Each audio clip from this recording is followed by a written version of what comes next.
Zambia Must Prosper, ZMP, President Kelvin Bwalya Fube has issued a sharp rebuke against what he describes as a culture of impunity among government ministers, asserting that those currently shielded by their proximity to President Hakainde Hichilema will eventually be held accountable for corruption once the president exits office. In a recent interview, Fube criticized Copperbelt Provincial Minister Elisha Matambo, accusing him of misleading the public by praising the president's performance while allegedly benefiting from corrupt practices.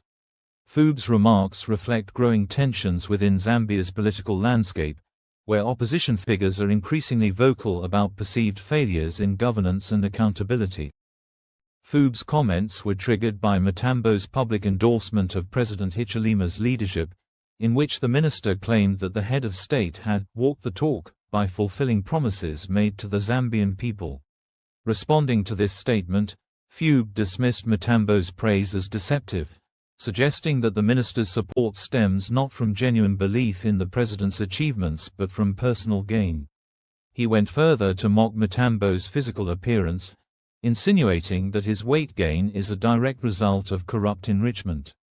This rhetorical jab underscores the opposition leader's attempt to personalize the issue of corruption and frame it as a visible symptom of deeper systemic rot. The ZMP president emphasized that ministers who have engaged in corrupt activities under the current administration are merely postponing their reckoning.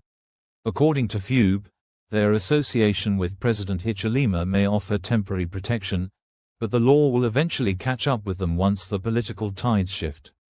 This assertion taps into a broader narrative within Zambian politics, where transitions of power often lead to renewed scrutiny of past officials and a reactivation of dormant legal cases.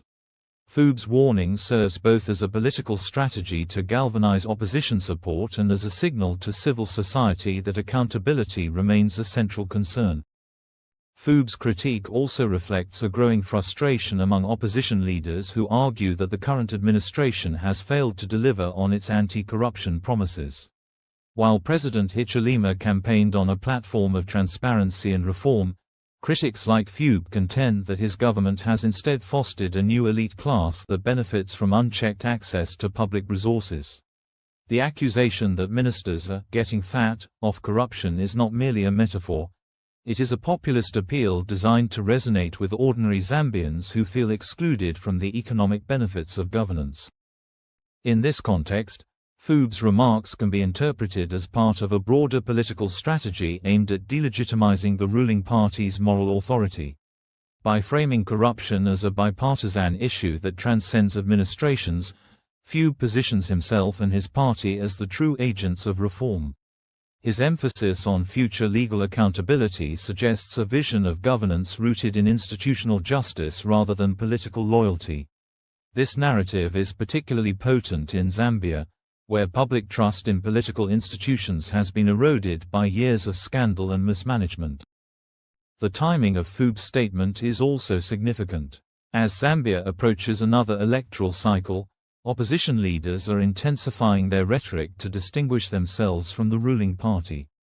Fube's direct attack on Matambo and indirect criticism of President Hichilema signal a shift from general opposition to targeted political confrontation.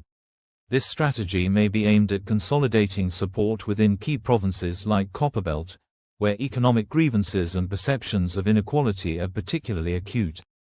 Moreover, Fube's comments raise important questions about the role of political patronage in shielding officials from accountability. The suggestion that ministers are protected by their relationship with the president implies a breakdown in institutional checks and balances. It also highlights the challenges faced by anti-corruption agencies, which may be constrained by political interference or lack of resources. Fube's call for post-Hichilema legal action underscores the need for independent judicial mechanisms that can operate beyond the influence of the executive branch. From a media and public discourse perspective, Fube's remarks are likely to generate significant attention.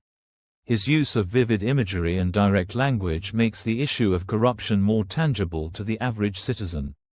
It also forces the ruling party to respond, either by defending its record or by distancing itself from controversial figures. In this way, Fube's statement functions not only as a political critique, but also as a catalyst for public debate. In conclusion, Kelvin Bwalya Fube's assertion that corrupt ministers will face the law once President Hichilema leaves office is a powerful indictment of the current administration's governance. It reflects deep-seated concerns about political accountability, institutional integrity, and the future of Zambia's democratic project. As the country navigates complex socio-economic challenges, voices like Fube's will continue to shape the national conversation, pushing for a more transparent and equitable political system. Whether his predictions come to pass remains to be seen, but the urgency of his message is unmistakable.